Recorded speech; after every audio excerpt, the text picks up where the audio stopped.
Hey, welcome. I'm glad you're here. You have found your way to Storied Adventures on my quest to go live for 21 days to celebrate the year 2021. And we have a really great show for you today. So, what is on your heck yeah travel list? We've been talking about that the last few weeks, those experiences and dreams and your travel goals.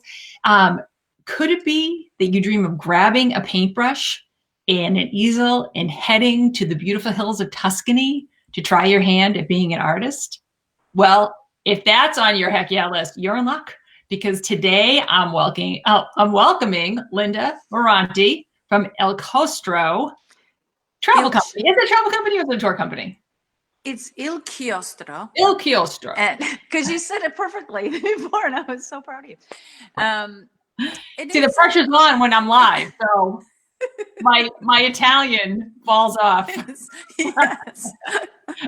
No, it's Il Chiostro, and I think we're a travel company. Yeah, I would say that. I would say we're a travel. Well, all I know is that Linda will help you live your Italian dreams of Mhm. the Dolce Vita, the sweet Yes. life. Did I say that right?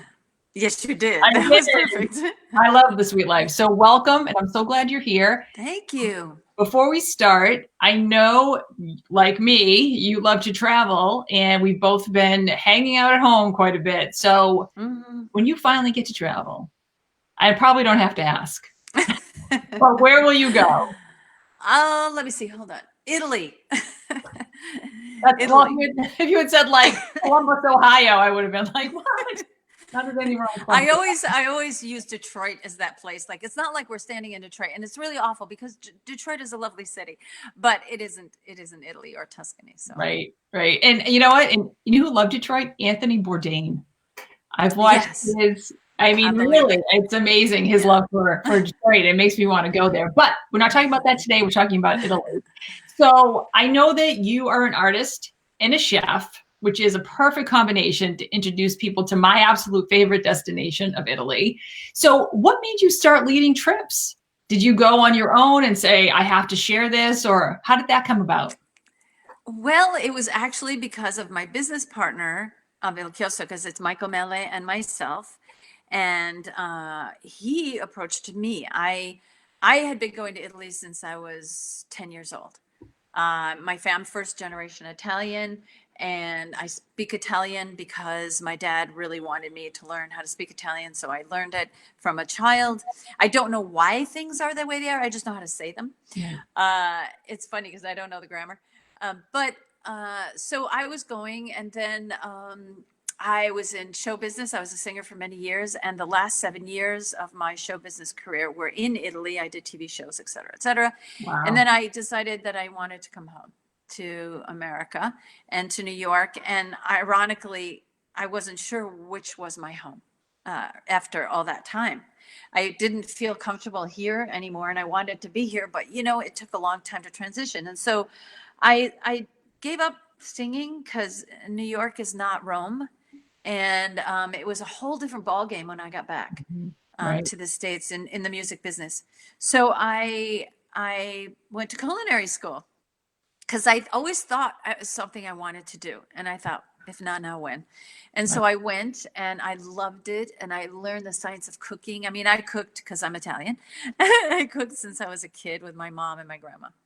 And so after culinary school was over, they asked me, well, what do you want to do now with this? And I said, well, I don't want to work in a restaurant. And I thought, well, I'd like to travel, maybe back to Italy. I told my counselor. And so, like 2 days later, I get this call from this guy, Michael Maley, via her, and it was in the 90s. So, and there were no cell phones. And so she said, look, I want you to call me from the phone booth downstairs. Before you go up to his apartment, I want you to call me when you get out because she felt Right. responsible and there Just were in no cell phones. case. Right. And so I did. But, when I met Michael, I knew it was like his parents are hairdressers like my mom. We grew up upstate New York. There was so many similarities. He was like my brother, my long lost Right. brother. So he was looking for a chef. And that's how I got in there. And once we were together in Italy, we started to have all these ideas.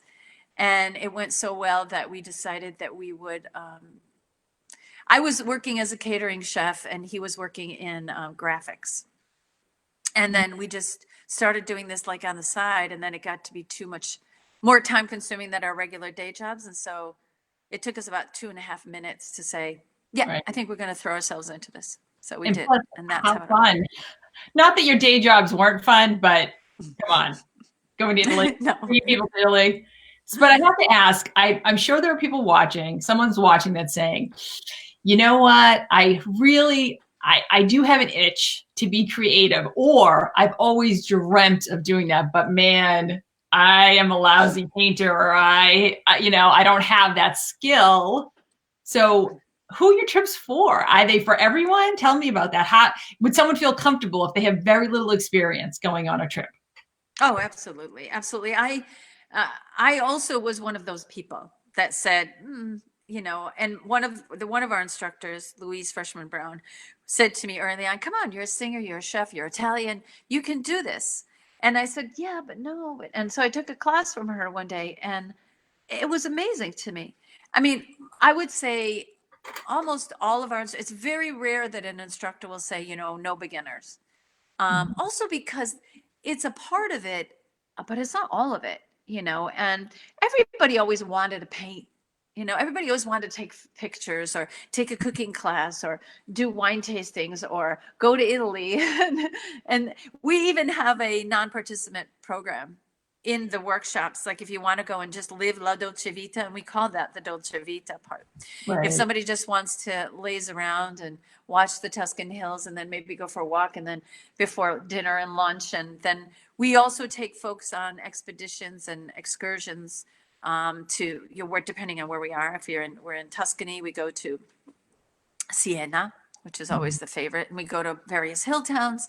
So we do a lot more than and I don't want to say just paint or just that thing, but and I think that's what makes it special, is that folks get to have a total experience, and it is enhanced by the fact that then they're doing something they love. Right. And isn't that cool too, that you could go, so you're with your partner, your spouse, your best friend, whoever, who has that dream, but maybe you don't, right? And or for some reason you don't want to take the cooking class, but you can still go and have that amazing experience and really get into the culture and the food and everything while your friend, loved one, whatever, lives that dream. I think that's really amazing. So you have a lot of different instructors. Sent me some pictures, so I would like to go through them because they're really beautiful. But I know you have a lot of different instructors who teach different things. But first, let's talk about this picture. So you do go. I like pretty much everywhere in Italy. So I have to ask, between the two of us, do you have a favorite place in Italy, or can you not? Yes, it's wherever I am in the moment. People ask me that all the time. And if I'm in Venice, I love Venice more than anything. And if I'm in Tuscany, I love Tuscany. It's really difficult. And not because I'm trying to be silly, but because it's really hard because they're all wonderful places. And it's really hard to choose. Right. Well, I want to say hello to Melissa. She stopped by to say hi to us. So I feel the same way. Like, as I've said, Italy is my absolutely favorite destination so far. And I feel like every place, and I have been 4 times, and every place that you go is so completely different and amazing, in the food and everything. And it's almost like you could spend years there and never see it all. So where is this picture? This is in the heart of the Chianti wine region at a winery called Dievole, which is in a little bit of a town, and I know you've been there, to Vagliali. Otherwise, even my friends who live in Italy don't know where Vagliali is. But this is so beautiful because the area itself, you can either be like this. This is actually in a valley, if you believe it or not, because there are so many perspectives in that area because it is hilly, that you can be at a place that is in a valley. And yet on the backside, you've got that beautiful expanse that is just breathtaking. Would this be a place you'd paint? I know you said it's a winery, a vineyard. You tour there, and then there's also an inn. So we do one of our big, actually our final fall programs is at Dievole. And it is such a treat for folks because it's so luxurious.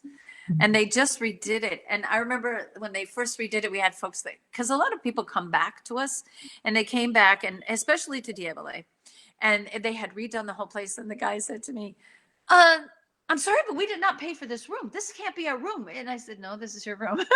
He just couldn't believe how he was feeling so luxuriated in this room, which is And taken care of and and taking, and pampered the and staff there also is incredible. It's one of it's a higher end program, but not as this gentleman said, not as expensive as it is luxurious and like this, because right, you don't need to pay for that. right. That is part of the deal. They felt like they got an incredible experience, and and it was well worth it. Yeah. So here are you. It is. Look at that. And I think, oh no, it's a different scarf. This is Venice, of course. This is in the neighborhood where we do the programs. And it was the most amazing evening. It was my birthday.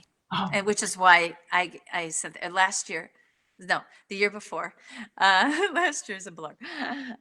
It was the year before, and it happened to be a full moon. It had happened one other time on my birthday. Wow. And I was standing on the Academia Bridge, and there it was. Yeah. That was it.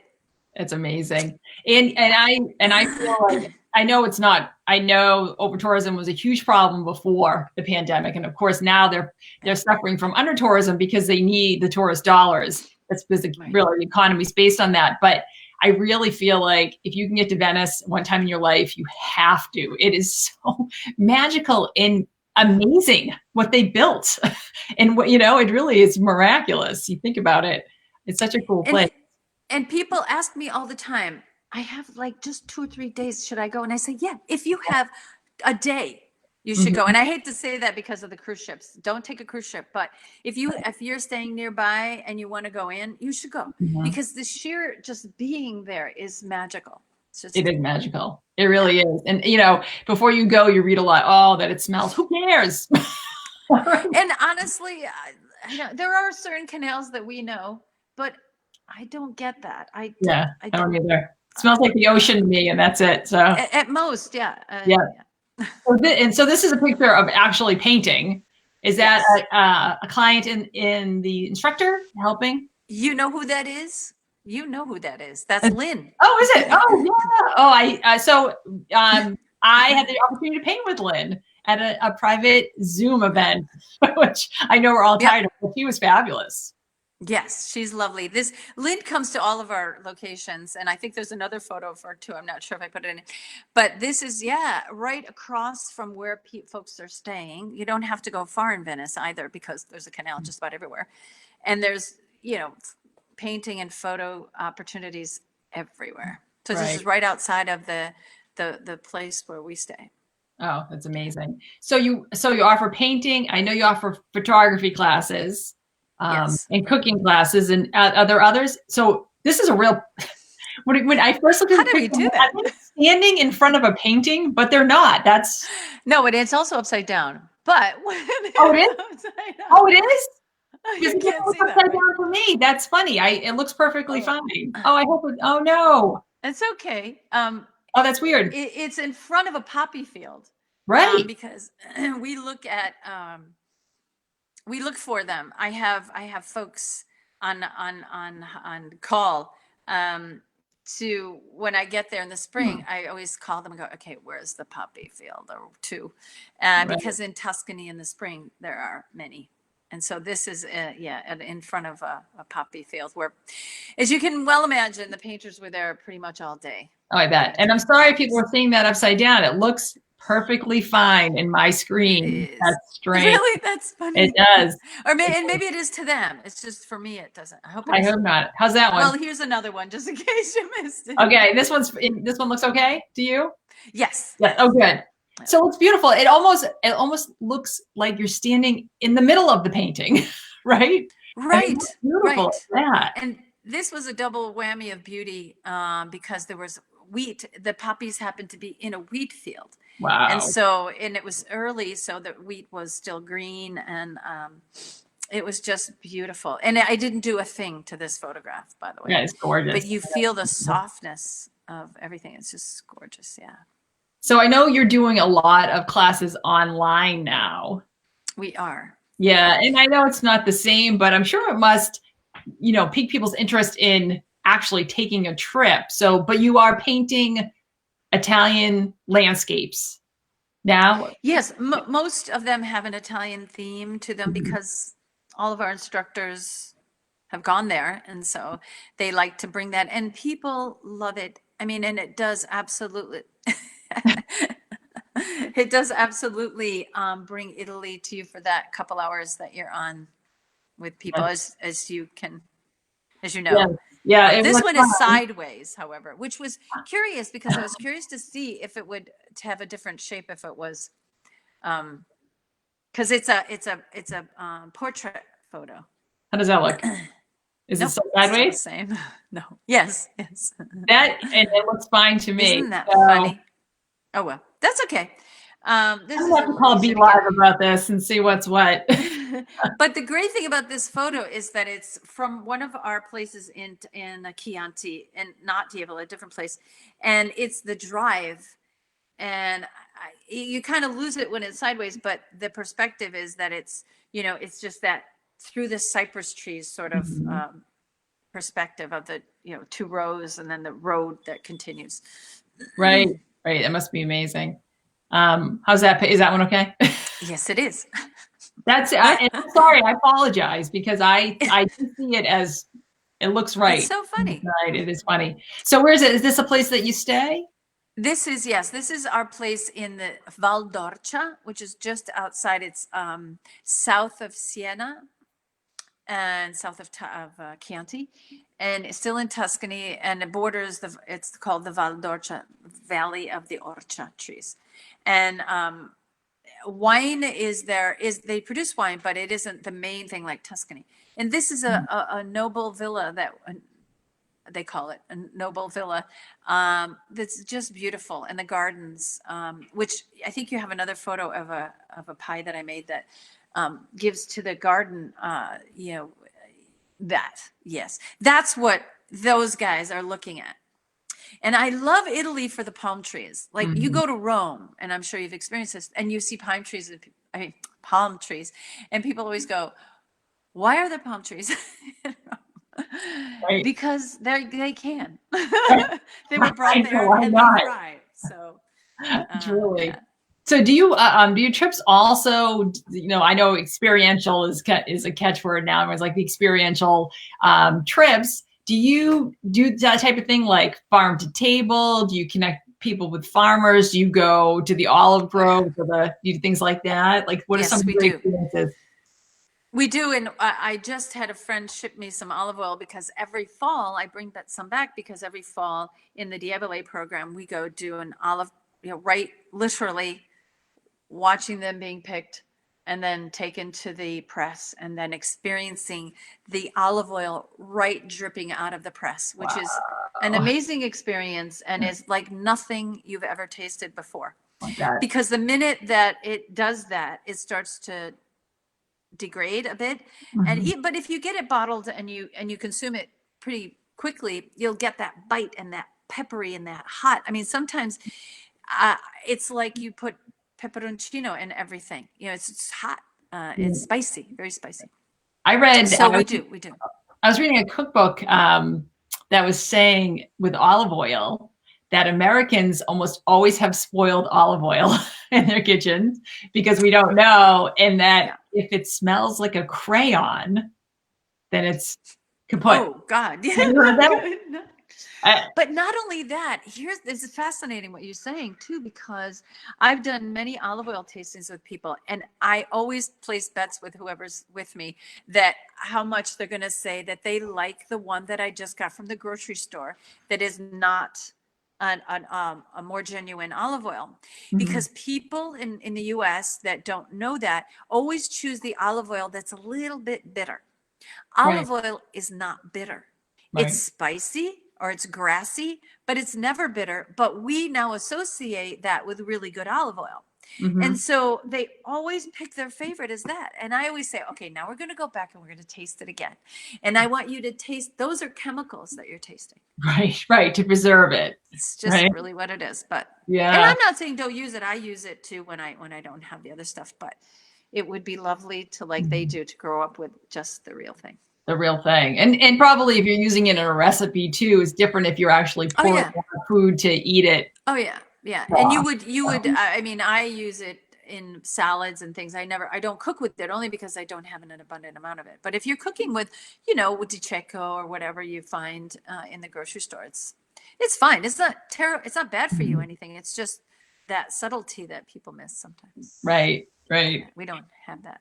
Yeah. So, and then you also have cooking classes and you lead. So, you have relationships with chefs are in Italy, and do you ever cook in people's Yes. homes? Do you have that experience, or? Well, my very good friend Andrea Annichini, who I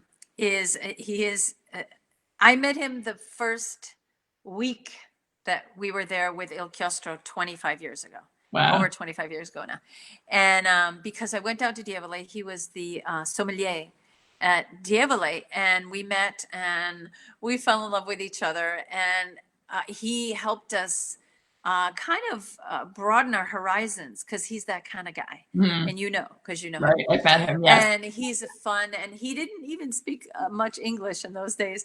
But he has branched out and done many, many, many things, and he's a great chef himself. And so yeah, and he introduced us to a lot of folks. But that's what we do. Whenever we go to a location, we find a location that is that speaks to us. We don't just go to hotels or places. We find places that we look around, we have our formula for what are going to inspire people. And then we immediately start to get to know people around us, because the experience that we like to give is as if you were coming to our home.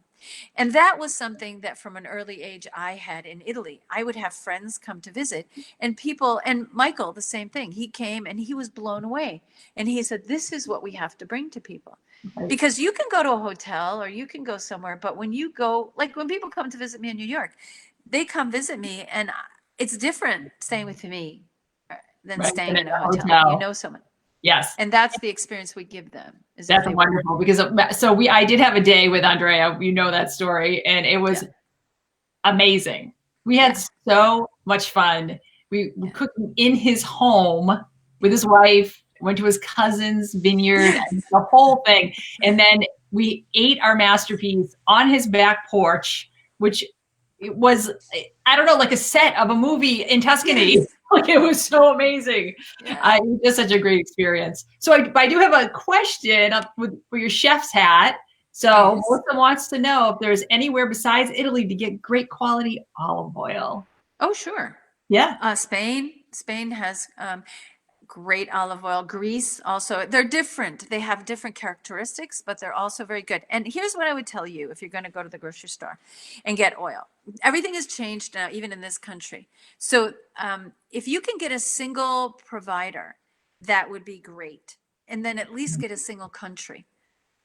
Because so even California olive oils, if you get a California olive oil where they have their own olive orchard and where it's picked and produced there, that's really good. Because what you're trying to avoid, all olives are good everywhere around the world. What you're trying to avoid is the processing to stabilize it. Right. So the less, and then what happens is they will start to get every last bit out of those olives, and that's where the chemicals come in. And so if Italy, for example, is importing from Turkey, those olives have to travel from Turkey to Italy, and there's spoilage. Well, they're not going to go through and go, no, yes, no, yes. They're not going to do that. So what they do is they put chemicals in there, and that in the whole batch, and that's then it becomes not as genuine.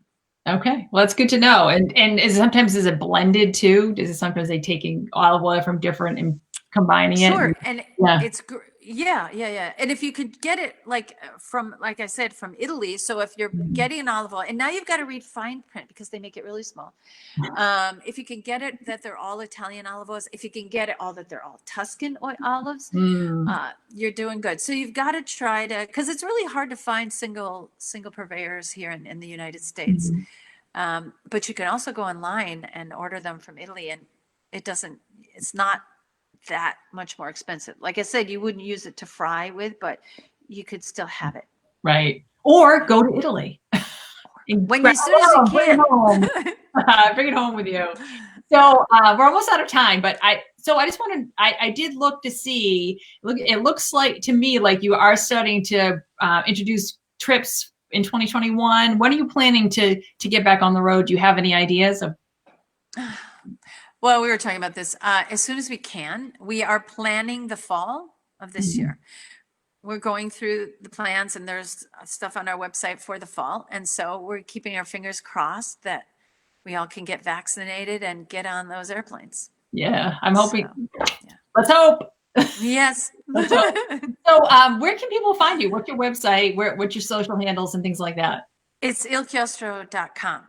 ilchiostro.com. It's ILCHIOSTRO. It means the cloister, because we use that as a metaphor for what the experience we want people to have. You know, the cloister was that part of the church where people would go and walk around and meditate, and with something beautiful in the middle. So our beautiful thing in the middle is Italy, and our instructors are there to aid people to sort of get them know themselves a little bit through their art and through Italy and through everything that has to offer. So, right, that's wonderful. Well, thank you so much for coming on, Linda. I really appreciate it. Thank you for having me, Janine. This is wonderful. Oh, good. Thanks so much. Again, if you have the dream to go and paint in Italy, make it happen.